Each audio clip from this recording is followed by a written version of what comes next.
জানতে চাই এই যে তাওয়াফ করা, সাই করা, পাথর নিক্ষেপ করা, এই যে ইবাদতগুলো বা হজের আহকামগুলো, এখানে আসলে মাহাত্ম্যটা কি এবং এর মধ্যে এমন কি লুকায়িত আছে যেটা আমাদের জন্য কল্যাণকর? সুন্দর।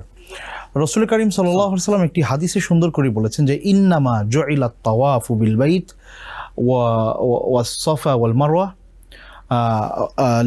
লিইকামাতি যিকরিল্লাহ, যে আল্লাহ সুবহানাহু ওয়া তাআলা এখানে তাওয়াফ করা, সাফা মারওয়া সাই করা, ওয়া ইন্নামা জুইলা আর-রামিউল জিমার, এই কাজগুলো কেন আমাদের জন্য নির্ধারণ করা হয়েছে?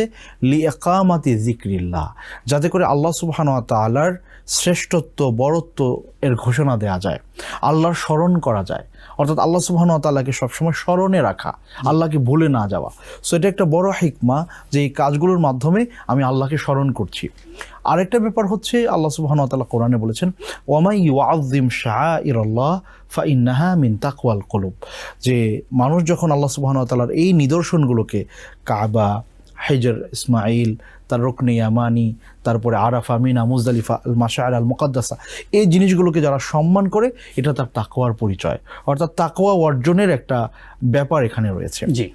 এর পাশাপাশি আমরা জানি আল্লাহ রাসূল সাল্লাল্লাহু আলাইহি ওয়াসাল্লাম স্পষ্ট করে বলেছেন যে তাবিউ বাইনাল হাজ্জি ওয়াল উমরা ফাইন্নাহুমা ইয়ানফিয়ানিল ফাকরা ওয়াদ দুনুবা কামা ইয়ানফিল কিরু খাবাসাল হাদিদ, যে তোমরা হজ এবং উমরা সামর্থ্য থাকলে করতেই থাকো, করো, কারণ এটা তোমাদের দারিদ্রতা দূর করে, তোমাদের গুনাহ মাফ করে। তো আল্লাহ সুবহানাহু ওয়া তাআলা তো ধনীদের উপর হজ ফরজ করেছেন, কিন্তু বলা হচ্ছে যে দারিদ্রতা দূর করে দেয়।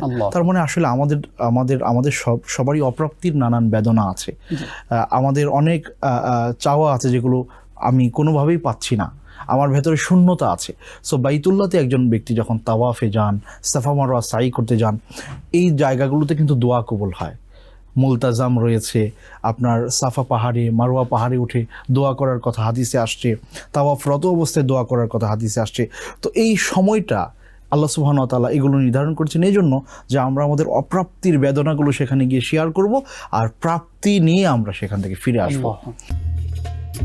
Ad-Din Television, a complete way of life.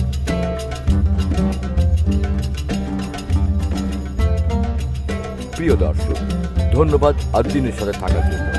এমন আরো সুন্দর সুন্দর ইসলামিক কন্টেন্ট ও সবশেষ আপডেট পেতে সাবস্ক্রাইব করুন আমাদের ইউটিউব চ্যানেল ad-Din এবং পাশের বেল আইকনটি চাপুন। পরবর্তী সকল ভিডিও নোটিফিকেশন পেতে যুক্ত থাকুন আমাদের সোশ্যাল মিডিয়ায়।